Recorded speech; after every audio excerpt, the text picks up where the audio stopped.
tous ensemble ici, tous les indignés que nous sommes par le laxisme prohibitionniste. Nous sommes donc vivement invités et nous sommes là à participer à la marche mondiale du cannabis qui se tient donc maintenant à Lyon, place Carnot, depuis la place Carnot jusqu'à la place des terreaux.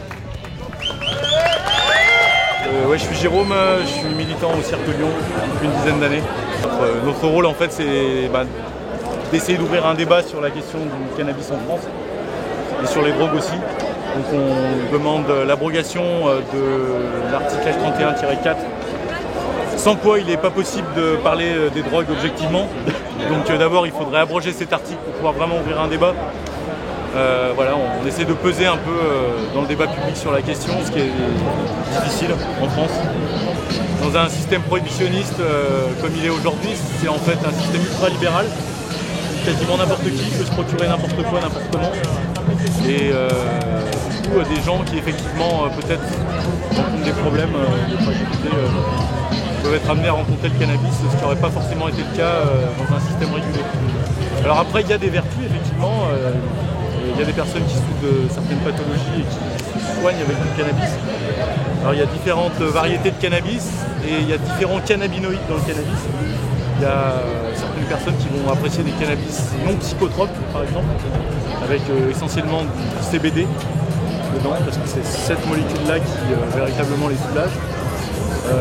D'autres personnes vont plutôt être intéressées par le CBN, qui est un autre cannabinoïde. Et pour d'autres personnes, ce qu'il faut, c'est qu'il y ait les trois principaux, CBN, CBD, THC. Donc voilà, selon les pathologies et les personnes, il y a des contre-indications, des indications.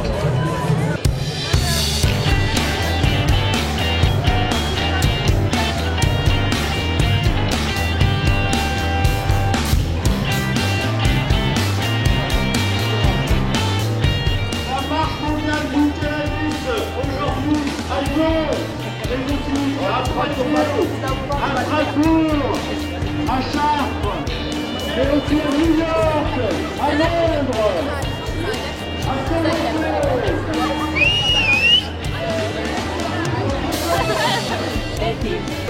Je pense qu'on peut mettre en place un système clair. Le chanvre est une plante qui peut s'exploiter de maintes manières. Avant la prohibition, c'était le pétrole, c'était notre pétrole en fait. On peut tout faire avec le chanvre. On peut faire des cordages, du papier de bonne qualité, des fibres de meilleure qualité que les fibres au coton. On peut faire de l'huile, on peut faire des médicaments, on peut faire des cosmétiques, des produits on peut faire du savon, on peut faire des produits alimentaires, bref. On peut quasiment tout faire. Des isolants, on peut faire des isolants de très bonne qualité. Il y a même du chanvre dans les euros, par exemple. Donc c'est déjà quelque chose qui est utilisé. On peut développer cette filière à mon avis. Et ça pourrait, à mon avis aussi, redonner vie à nos campagnes et redonner du travail au monde paysan également, parce que c'est une plante qui est très utile au niveau agricole. C'est une bonne plante pour les jachères. Enfin, voilà. Il y a plein d'idées qu'on peut développer.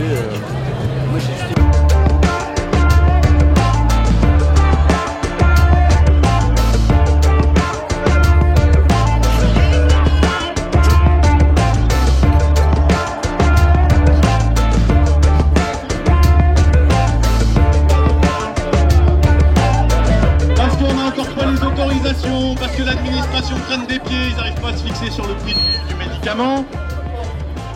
Donc les malades qui souffrent n'ont toujours pas de Sativex, alors que ce médicament est disponible dans une vingtaine de pays européens. Qu'est-ce que vous répondez aux gens qui disent par exemple ça achète de la paix sociale?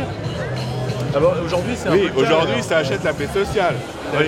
Après, les gens ils se retrouveront au chômage, les gens qui en vivent. Alors nous notre idée c'est quand même d'associer également les gens qui en vivent aujourd'hui à un système régulé et légal. Quand aux États-Unis ils ont relégalisé l'alcool, ils ont forcément dû travailler avec les smugglers et les bootleggers locaux qui fabriquaient de l'alcool de mauvaise qualité. Alors certains ont pu un peu rationaliser leur activité et rentrer dans un système légal. C'est sûr que si on légalise et c'est pour exclure toutes les personnes qui aujourd'hui en vivent, c'est pas une solution. Et même s'il y a un système de régulation par l'État, on peut quand même faire des lois et mettre en place des dispositifs intelligents. C'est possible.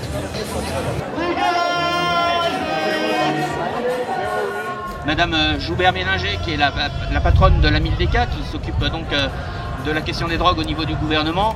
Quand on l'entend parler d'overdose de cannabis au Colorado, on se demande où elle pêche ces informations, quoi. C'est du délire total.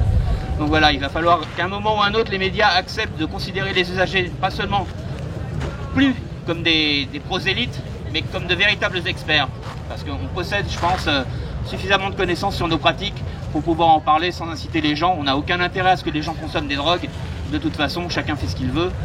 C'est un problème personnel. Et donc voilà. Bah, je sais que je suis consommateur et en soi, je pense que dans certains pays ça a marché.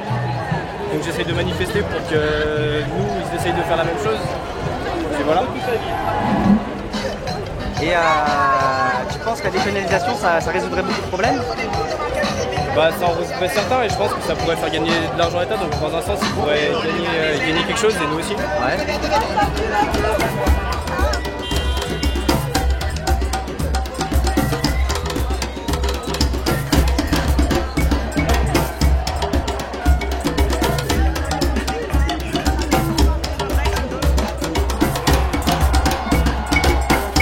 Est-ce qu'on n'a pas à craindre un durcissement des drogues, justement, après, si les mecs arrêtent de vendre de... C'est toujours l'argument qui est opposé. Ouais. Voilà, justement. Voilà. Alors c'était déjà...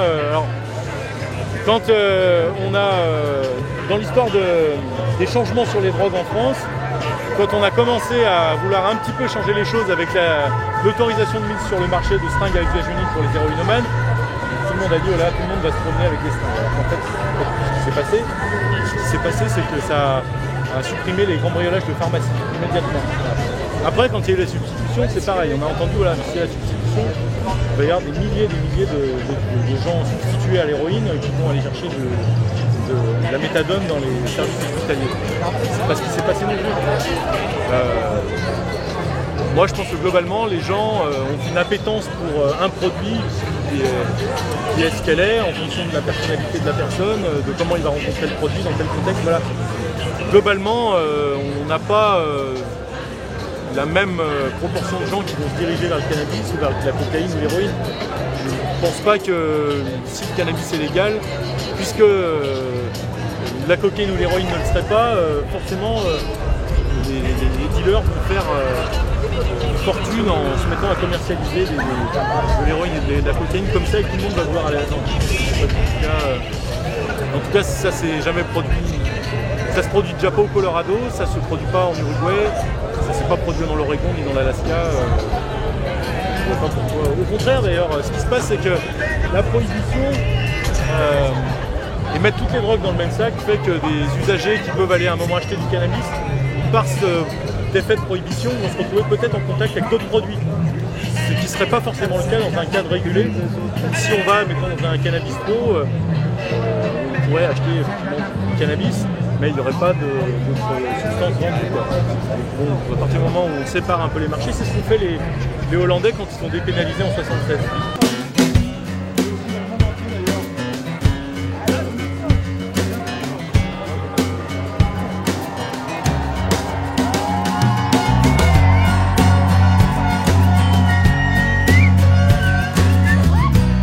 Entre le capitalisme sauvage et l'État, pour l'instant, on n'a pas de modèle.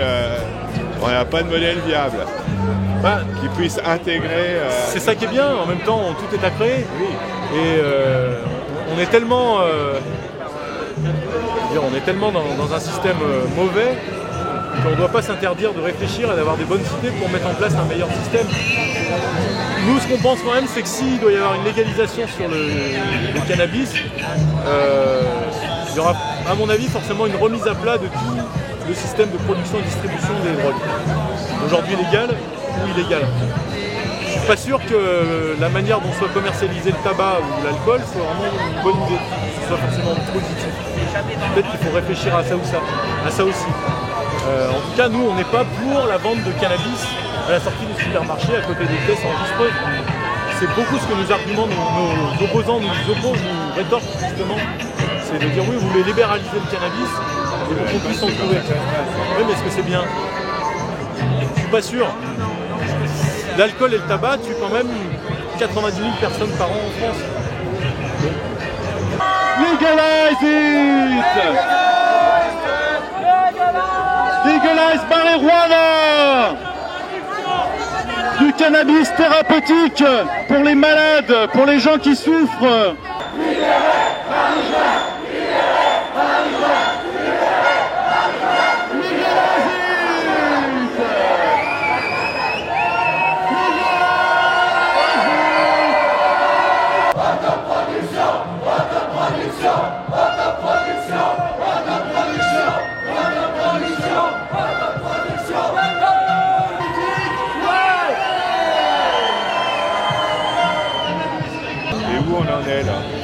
Parce que régulièrement on en entend parler, ça pourrait être la mesure qui sauverait le quinquennat de Hollande, la grande mesure démocratique pour finir, ça et le mariage pour tous, histoire de laisser un nom dans l'histoire. En France, c'est un débat qui ne peut pas avancer pour le moment, qui est bloqué. À partir du moment où un politicien propose quelque chose d'autre à la prohibition ou à la répression, les autres le traitent d'irresponsable et de laxiste. Et c'est une espèce d'épouvantail qui suffit à effrayer à peu près l'ensemble de la classe politique qui du coup préfère ne rien dire, qui adopte en fait la conduite de Mitterrand qui avait dit sur la question des drogues au début de son septennat. Il avait dit les drogues, il faut hurler avec les loups ou se taire. Voilà. À partir du moment où on loue et on dit autre chose, on a des ennuis et on risque sa carrière politique. Donc on en est là. Est-ce que ça n'a pas un rapport avec la France-Afrique, tout ça, avec les liens privilégiés de certains politiciens avec l'État marocain, par exemple? Oui, ça serait peut-être, là-dessus j'en connais pas assez. Après, il y a quand même les histoires assez célèbres de l'amitié franco-marocaine Chirac-Hassan II à l'époque.